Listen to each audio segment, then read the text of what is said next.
ஆச்சி மிளகாய் தூள் வழங்கும் மணிச் செய்திகள். இணைந்து வழங்குபவர்கள் அரசன் சோ.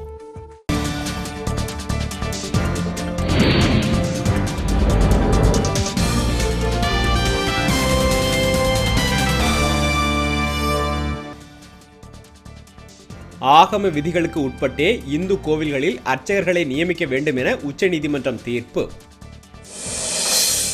வெள்ளத்தில் இருந்து மீட்பதாக கூறும் ஜெயலலிதாவின் பேச்சை மக்கள் நம்ப மாட்டார்கள் என மருத்துவர் ராமதாஸ் கருத்து. புலனாய்வுத்துறை ஆய்வில் தலைமைச் செயலாளர் அலுவலக ஆவணங்கள் மாயமாகி இருப்பதாக கெஜ்ரிவால் புகார். வெள்ளத்தால் சேதமான பயிர்களுக்கு இழப்பீடு கேட்டு திருவாரூர் மாவட்டத்தில் விவசாயிகள் சாலை மறியல்.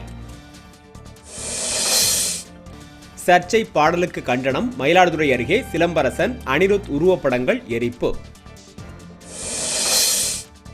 டெல்லியில் சொகுசு டீசல் மகிழுந்துகளுக்கு தடை. எரிவாயு கொண்டே இயக்க வேண்டும் என உச்சநீதிமன்றம் ஆணை.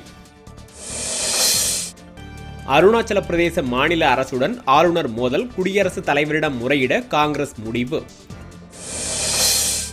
வெள்ள பாதிப்பு எதிரொலி. பிறந்த நாளையொட்டி ஏழை மக்களுக்கு உதவி செய்ய தொண்டர்களுக்கு ஜி.கே. வாசன் அறிவுறுத்தல். நாட்டின் அடுத்த பிரதமராக உத்தரப்பிரதேச அமைச்சர் ஆசம்கான் விருப்பம். முலாயம் சிங்கின் ஆதரவு இருப்பதாகவும் தகவல்.